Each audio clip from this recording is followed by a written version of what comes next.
welcome back to another video where we are talking about all of the Marvel properties that are coming out this year. And this week we are on episode 2 of The Falcon and the Winter Soldier. So this week, we got another 50-minute episode and there's only going to be 6. We haven't seen Sharon Osbourne yet, so... Who? Sharon Osbourne. Sharon Carter. The episode opens and we are focusing on John Walker. Now, John Walker is the name of the man who has taken up the mantle of Captain America. And the beginning scene is just him. He's at his old football school shit, high school rubbish like in America. He's, there's a whole palaver, there's like all music, there's band, they're doing splits and shit on the field, and then he has an interview with just a person. It's kind of like a parallel to the original Captain America, where at first they just paraded him around as some kind of propaganda. He didn't actually do anything to help the war or the cause. He was just, with the Star-Spangled Man with a plan. Punched Hitler like 300 times. Boom. But it very much reminded me of that, and it felt like they were trying to make a direct call back to that. And it felt like at the beginning that they're trying to get you to kind of sympathise for him, because he's got this big role that he's almost landed as like an acting role, but he is a military guy, like he is from the military, and he's very decorated, as we find out in the interview. He's got I don't remember what award it was. It was one of the only, or the first person to get 3 medals of honor award. That's it. And shit like that, military stuff. He ran a certain distance, a certain amount of time. He's Usain Bolt. And then you also see clips of him using the shield, which he's very proficient in. Yeah, it's very how did he get proficient in it that quickly? If Sam had hold of it and was it was at his house, because he brought it, he zipped it up and he brought it to the... Yeah, the shield was only in the government property for about maybe a couple of days. Yeah, it wasn't that long, and they've already got someone out trying it out, and he's immediately really good at it. And I thought part of the way Steve used it so well is because of his super strength, and when the shield comes back, it hits on you. I just don't get how someone who's not a super soldier can use it. Vibranium, in the first Captain America, they say, obviously it's the strongest metal in the world, but it's also extremely light. It is light, yeah. But then if it's light, surely it wouldn't hurt as much. It wouldn't hurt as much, yeah. You've got to throw it, with force. Yeah. If you don't throw it with force and it's so light, it's just going to... Anyway, it very much feels like they're trying to make you feel a little bit sorry for him or feel a little bit of sympathy for him. I don't yet at this point. I'm just a bit I don't care about John Walker. And this is how a lot of the fandom feels still after that episode. They're just we don't care about him. We don't want him. No one wants him. Well, from what I can see, a lot of the fandom still very much want to punch him in the face. Yes. From subreddits and Twitter.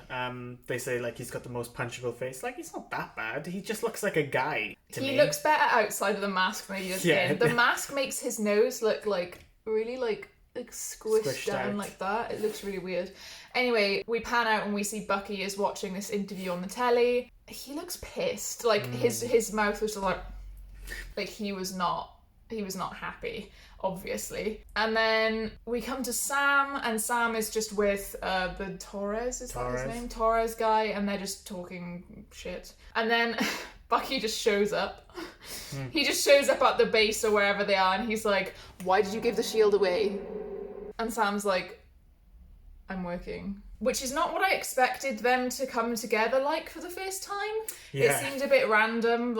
How does Bucky know where he is? How does, Yeah, and, there was a funny line where Sam says, "What do you want me to do, call America and say I've changed my mind?" Yeah. Because obviously that's not how it works, and I don't know what Bucky was expecting to get out of Sam by saying, "Why did you give the shield away?" And he goes, "Oh, I didn't, that's just a fake, this is the real one right here." Yeah. So it is a very weird reason that they've come together. I wasn't expecting it to be for that reason. Just Bucky's pissed off. Yeah, Bucky's pissed off, so fine Sam. He's ignored all of his calls up until this point, but now he's pissed off that he will come and find him, but what's he going to do? What is he going to do? Sam is saying that he's going on the excursion to look for flag smashers because they found this little warehouse that they're in. That's the scene we see a clip of in the trailer of them jogging. With the big three. And it doesn't really work. The lead up was quite funny and the talking before that scene happened, but then it gets into it and it's just really, I don't know what it is, but like they're almost giving Sam too many quips and jokes and one-liners that aren't landing. And Sam, for me, in previous ones, like only has them now and again. And I guess that may have been because he wasn't, a main focus or a main character. But for me, it doesn't fit in with his character. But because Bucky is so serious, it almost feels like they're trying to have Sam be like a lot more quippy and a lot more light and in the mood to contrast to Bucky's seriousness. Because in the past, for example, in Civil War, the Sam and Bucky scenes, obviously there's not very many of them and they're very short, like can you move your seat? No, and that kind of thing. They are funny because they're both so serious. Yeah. And I find that's the funny thing. When they're both annoyed and they don't know where to direct it, so they direct it at each other. Yeah, but it's almost these jokes and in this episode, they were almost too childish with it. It went a little bit too far for me. And like the whole, it's the big three. And it's like, it's the androids, aliens, and wizards. It's like wizards, and Bucky's like, wizards don't exist. And he's like, Doctor Strange. But I don't know if it's the direction they've been given, but the way they're acting that scene feels really awkward.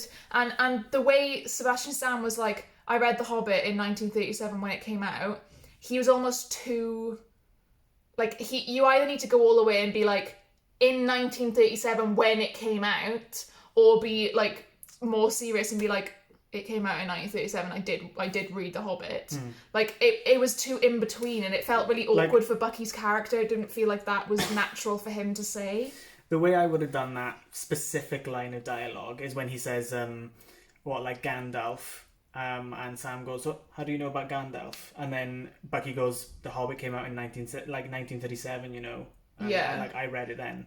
Or something like that. He doesn't need to say, I read The Hobbit. And then it came out. It was just very... Yeah. It was one joke after another that weren't landing. No. And then it was just like, okay, now we're in the helicopter or whatever, the plane. And then it's just the shots of them just staring at each other. Again, it's too contrasting. They go from 1 second joking with each other or having really light-hearted quips at each other to like fucking hating each other and wanting to like fuck off. And later on in the episode, Sam goes, we can both go on separate vacations and never see each other again. Like, that's a bit fucking extreme, I feel like. And I feel with like they're not certain on what they're doing with Bucky as well and how they're making him feel, because obviously he's still got a lot of PTSD from the Winter Soldier days, from the nightmares he's been having, and he's been going to therapy. But then he's still making these light-hearted jokes and messing around with Sam, whereas in all the episodes, or the episode before that and all the scenes he's been extremely serious and not wanting to joke around or anything. So now he's with Sam, he's making these jokes that... And it just doesn't feel natural. They're trying to create this tension between them that I really don't feel is there. Yeah, there's no reason for it to be there other than Sam giving up the shield, and obviously that's like Bucky. We'll rewind and we'll get back to that later. But what happens next is they find the people, the flag smashers. Again, there's some more awkward dialogue and jokes when they're inside the base. As talking about the things that happen in this episode, it's going to seem really small because we're skipping over so much jokey, quippy back and forth between Sam and Bucky. It just goes on too long. It's like a minute too long every time that they do this back and forth. Bucky's like, there's only 2 guys. And then Sam, for slightly too long, goes like, there's 2 guys. Let's count. Like, 1, 2, 3. Like, it goes a bit too long, and it feels really awkward. I don't like it. I just don't like the way they are making Sam's character. But then in some scenes, like, Sam, it seems to be like this cool, like, just everyday guy who's just doing on these missions. And some scenes it really does work. Like, in the first episode, the bank scene with him and the bank teller, like, joking around, and in this episode as well, him with a kid who recognise him. Like, that stuff is good. That stuff really feels like Sam, and it feels lighthearted, and him just joking around with actual people. But Yeah. when it's Bucky, like they're just trying to force some sort of Some relationship kind of chemistry. tension that just Yeah. And it's not working. And the annoying thing is like it did work in previous films, but they're trying to take it too far or make it different to what it was. And like, I just don't like the way they're making Sam act in like serious situations. Like the Flag Smashers have been, I suppose, you know, they've robbed banks and they've robbed medicine and stuff, and they may have done further bad things, but like that's quite serious. And then they think that there might be a hostage in the van, and then they kind of do go like straight back into it, and they go to try and save the hostage, and immediately we were like, it's not a hostage, it's definitely not a hostage. And there's this whole fight on top of the lorries that are going, and we basically find out that all of the Flag Smashers have had some kind of serum. They are super soldiers. Bucky and Sam are getting their asses handed to them because obviously Bucky is a super soldier, but Falcon is not. Although he can fly, he kind of needs to be on the ground to the fight girl these just fucking smashes Red Wing. Yeah. And again, that's a funny thing where Bucky's like, I always wanted to do that. You know, it's like these little things. Yeah, small lines like that work. Obviously, Captain America, John Walker, shows up with his sidekick, Battlestar. Oh, okay, well, we'll get to that. That's probably in the comics, but yeah, fuck that. Yeah, true. So John Walker turns up with the shield and starts helping them, but kicking ass. Yeah, and he's doing really well. Both Bucky and Sam get, chucked off, and then John Walker shoots someone. He has a gun now. He has a gun. Captain He has a little America pistol. has a gun. And immediately I was like, Captain America doesn't shoot people. We both were like, Cap doesn't have guns. Cap doesn't shoot people. But I guess obviously he's not a super soldier. He needs something to give him that edge, and also it's the government. And he's he's an army guy. But then John Walker and Hoskins, who is Battlestar or whatever, his sidekick, also get their asses handed to them. When it was Bucky and Sam, it was okay, but like it was much better when John Walker showed up. Like the action scenes, maybe because he was doing more and doing better, but the set pieces with him and Hoskins, I felt were better than that. And they're just two men on the ground, and you've got a super soldier with a vibranium arm and someone who can fly. Like the fight when Falcon came in and kicked her, like yeah, but we saw that in the first episode as well. Yeah, it's like the same moves over and over. When John Walker throws the shield and saves Hoskins, like that was cool. That was sick. I really liked that. Throwing the shield from a helicopter and landing. Like the scenes when he came in were actually a lot better than the scenes with. I don't know if that was deliberate to make it show that they were a bit like uncoordinated and they weren't really working together. That's what I was going to say. Like it may be deliberate and maybe then it's meant to cause tension between the two pairs by, essentially they kind of showed them up. Yeah. And they worked better together. So it's a little bit like trying to cause tension between them. So Sam feels, I guess, even more inadequate at the role or whatever. Yeah. Afterwards, we see Sam and Bucky are walking back towards the airport. It's like quite a while. John Walker and that turn up on a little Jeep and they're like, get in, like, we'll be your mates, like, kind of thing. They're being very friendly, and I fully, like, I didn't mind them at this point. Like, John Walker, I feel like he was quite personable when he was, like, turning up to try and help them. I felt like he just wanted, like, it almost feels like he just wants approval from, Cap's friends. Which is a bit naive of him to think that he's going to get that, but at the same time, to me, it's still quite innocent and still quite, he just wants to do his job. He just wants to, like, do what he's been told. I do feel a little bit of sympathetic towards him as a character. Like, I get what they're trying to do with him. Yeah. And there's obviously a couple of funny lines there which do work. Like, they won't get on the car, and then they're like, there's a bit back and forth. They get in the car, and then they're just like, who the fuck are you? Like, to both of them, essentially.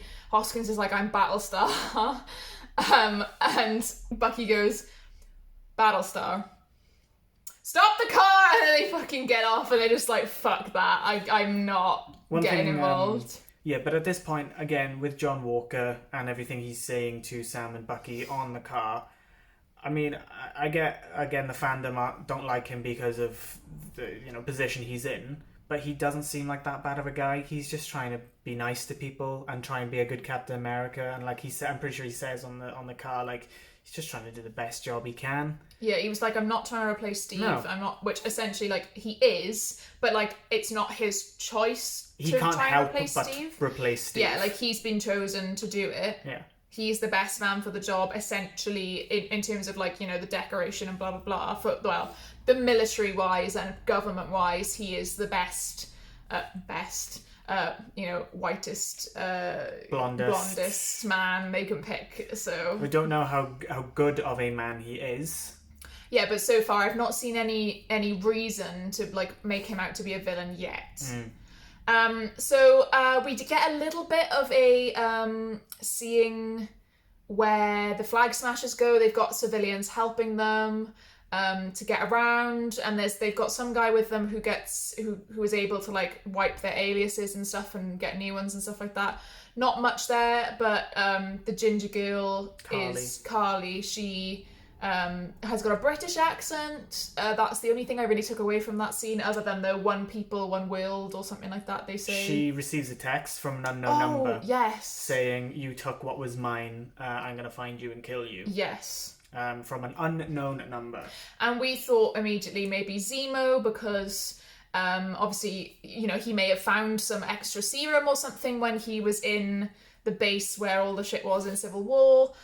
So possibly she was around and stole it from it. We know this is just all speculation at this point from us in the episode. Because I feel like the serum is the thing that she stole. But then also they've stolen a lot of different medicines. And vaccines. Yeah, we never see vaccines, it. I automatically thought that they were transporting some form of serum to get other people. Yeah, possibly. That's what I automatically assumed, because Bucky's like, oh, it's just vaccines, but I know he would know what the serum would look like. Yeah. But this is how many years in the future from when he last saw it, when he killed the Stark parents. This is 30 years in the future. Yeah, but it could be anyone else that might come up again, or it could just be a new villain, a new character. We don't know at this point. Probably.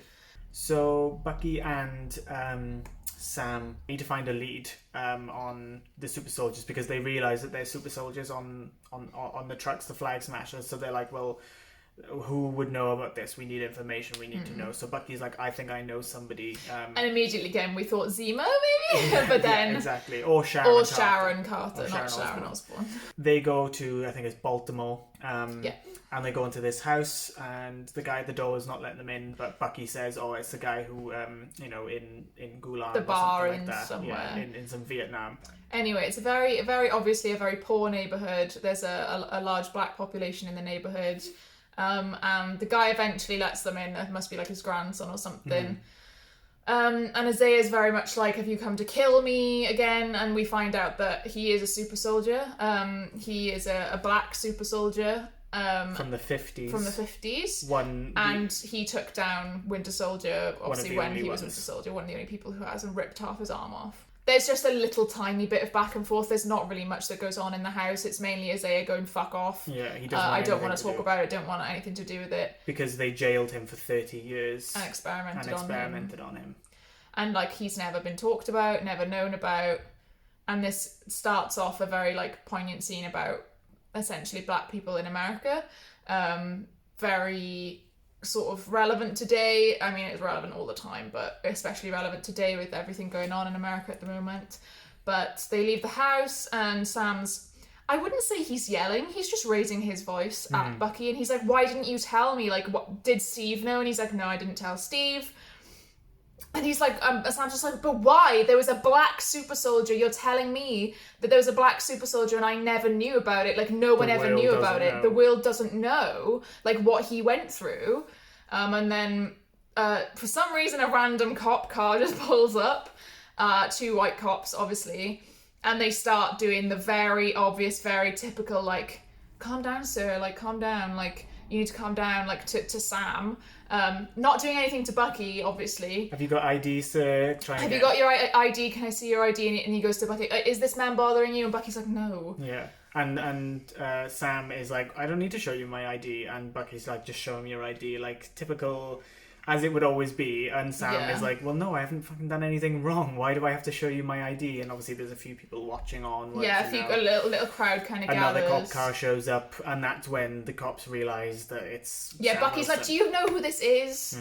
And then they're like, oh god, sorry, Mr. Wilson, sir. And then that's when the other cop car shows up, and he's like, oh, give me a second, just to like, clearly having to go and fucking talk to like the cops that have just showed up to be like, oh, don't worry, don't shoot him. Yeah. Like, and it's just, you can see in Sam's face, like, it's just like, and he can't do anything about it. He can't help these people that live here. He can't. I think this is all leading up to him realising that he needs to take up the mantle of Captain America. Yeah, definitely. Because having a black Captain America, I think, would just do so much for, like, obviously in-universe black people in America. Especially people, like, you know, the super soldier. Like, his story never got told, but Sam can be that person and that symbol, not just for America in general, but for black people in America as well. It's a smart move introducing Isaiah just as a small character that, you know, is a super soldier, and putting his backstory just as kind of like a bit of a kick up Sam's ass to be like, what the fuck, there was a black super soldier, basically a black Captain America in the 50s, you know, like 10 years after Cap, and nobody it's just knew. Mad. And then Bucky gets arrested because he didn't go to therapy. Essentially. He goes to pick him up from the jail, and John Walker has got him out or something. Yeah. And then John Walker also goes to the therapist, like, oh, he doesn't need to go to therapy anymore. I sorted it out. Which I think is a well-meaning thing. Yeah, I think but it's like, no, Bucky does need therapy. Yeah. But then a very, very awkward scene, not funny scene, follows, and that's the double therapy with Sam and Bucky, which for some reason occurs in the police station. And the therapist is just like, come on, like, mandate a session now, and then make Sam go in as well. And this scene pissed me off so much, because they're obviously, everyone knows, and Disney know this as well, that a lot of fans ship Steve and Bucky. Because of how close they are, you know, and there's a lot of chemistry between them. Like, I never saw it that way, as much as I would love to see gay people in MCU. I never saw it that way, but people, you know, they do fan fiction, you know, they're allowed to think whatever they want. If they want to see, if you want to see chemistry, you will see chemistry, especially in things like that, where now that they're aware of it, it's almost like queer baiting, and almost like it's forced for fans to talk about it more, for it to go viral, you know, things like this, and making them go close and have their knees in each other. It's so forced and awkward, and I hate it so much. And it's very obvious that they're doing that for fans to be like, oh my god, look at the chemistry, oh my god, look at their touching, like, oh my god, look how intense they are with each other, like, they're clearly gay for each other, like, and it's just like, that they're not going to do that though. As much as, like, I know people may enjoy seeing it that way and may enjoy watching it that way, I'm not like having to go at people who do enjoy doing that, enjoy shipping them. The jokes as well, the joke of having them close, it's a bit like, oh haha, two straight men sitting uncomfortably close to each other. Yeah, it's almost homophobic in itself. Yeah, I was just a bit like, okay, I mean, they're sitting close to each other, like the therapist has made them sit close to each other. I mean, there was one good scene, which again they needed to get to a lot quicker, and they need to do a lot more of, where Bucky says, the fact that you gave up the shield means that you thought Steve was wrong about you, and that means he's wrong about me, and obviously shows Bucky's inadequacies and the way he feels about himself as a good person now that he is getting this pardon and is no longer the Winter Soldier. Yeah. So there's tiny sprinkles of good character moments in this mess of comedy that they are trying to do that I feel does not work at all. It just doesn't fit with the situations that they're putting it in.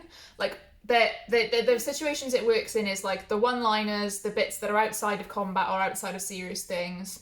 This, like, therapy to me is a serious thing, especially for Bucky, who needs therapy. He's got so much PTSD and so many issues. His brain is so fucked up from what's been done to him, and it's just like almost trivializing it. When with this scene, the previous therapy scene was good in the last episode. This scene's almost trivializing it, making Sam a part of it, and it's like, Bucky isn't traumatized by Sam. He's just a bit pissed. Well, not a bit pissed off. He is pissed off at him for giving up the shield because it's, you know, it's not what Steve wanted. There's such a tiny thread of a link to Bucky's therapy here by him saying, like, if he was wrong about you, he's wrong about me. And it feels very forced. And like, that's not the reason he was in therapy to begin with anyway. Yeah. Sam just gave up the shield. And it's... They've written them like children, like teenagers, because the therapist tries so hard just to get them to talk. And they're just arguing with each other and just like, well, you know, you smell. And then they leave the police station and then they're just walking side by side like... Yeah, because Sam says, I'll squash it now to get this sorted and then we'll never see each other again. But then why was he trying to contact Bucky to meet up if he never wants to see him again? It's so contradicting. It's like, I'm not sure how to feel about them as friends, about them as a duo. I'm not sure what the point is yet. Yeah. Like, I can't foresee any kind of outcome of this show other than Sam at the end taking up the mantle again. But where does that leave Bucky? Is it going to be Bucky is like his right hand man, his sidekick? Like, is it going to end up like that? I'd like to be able to see some kind of end game for them and to do the flag smashes and stuff. And obviously then John Walker pulls them aside and he's like, look, I got you the pardon, we are much better if we'll work together on this. And Sam he's like, right, okay, what do we do now then? And they're talking about going after the flag smashers and what they need to do. And Bucky's like, do you know where she is? And they're like, oh no. No. And Sam and Bucky then go, well, we're more of a free agent than flexible. You having government and regulations being sent out, so it probably won't work us working together, which makes sense. That does make sense. And then they do this weird thing with John Walker where he was like, stay out of my way or don't get in my way. And it's like, what? It made no sense for the whole episode, setting him up to be like just this normal dude and he just wants to do his job. And he almost seems very humble and not very, like, flashy, but he's flashy kind of with the shield and stuff, and he's confident, but you have to be that when you're Captain America, when you take up that mantle. He's playing it up, definitely. And, you know, he made a small little joke at them being like, oh, well, you guys had your ass handed to you till we turned up, but it wasn't, to me, it didn't feel cocky, it just felt like, haha, come on, see, I am actually trying to help you. I think it's that military banter. Yes. And as much as, like, I don't like the government at all in general, as well as in the MCU, I don't like the military, I don't like any of the characters from the military, they're always knobs, and their motives are always shit. But anyway, we come to just the end of the episode, and Sam and Bucky are just walking along, and then Sam just goes, is it Sam? No, Bucky. Well... He just went, I think we need to see Zemo. Yeah. And then it cuts to a Berlin prison where Zemo is kept. And then the episode ends. Yeah. So, a good way to introduce Zemo working with them. Which is what I thought earlier on. I was like, do you think Zemo will actually work with them? I'd like to see that. Which I think would be good. Because I like him as a character. I like the actor as well. He's a really good actor. Thoughts for next week? I have a prediction I think might happen. The way that they are framing John Walker, I think that as it goes on, John Walker will be fighting the Flag Smashers, they will get into some sort of talk, and John Walker will be given the serum, and be a bit of a inside Flag Smasher for them, or just turn angry. Maybe it's like an addictive serum where you have to keep taking, it or you'll die, like that kind of thing. You never know what, because surely, like, that's so dangerous to just have it and just, there you go. Done.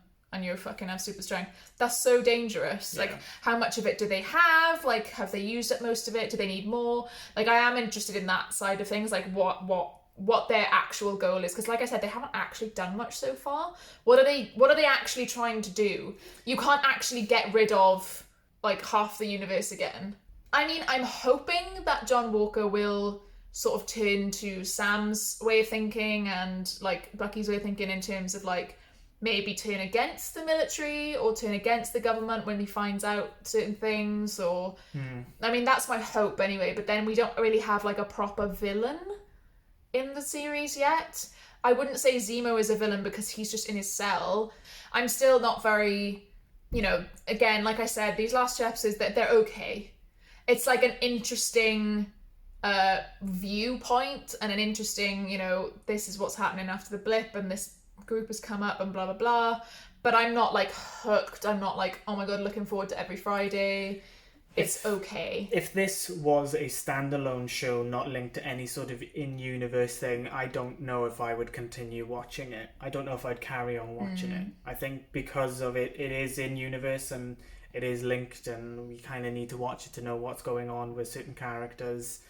That's the main motivation to watch it. And I am interested in Zemo and some other characters and the Flag Smashers and Serums and things like that. But for the main characters to not really keep me there. The character development's just not going well. But anyway, let us know what you thought in the comments down below. Let us know if you agree with us. Do you not? Do you still hate John Walker? Do you still like what's going on? Do you enjoy the jokes? Are we just being miserable bastards? Who knows? We will see you next week when we will be talking about episode 3 of The Falcon and the Winter Soldier. Bye.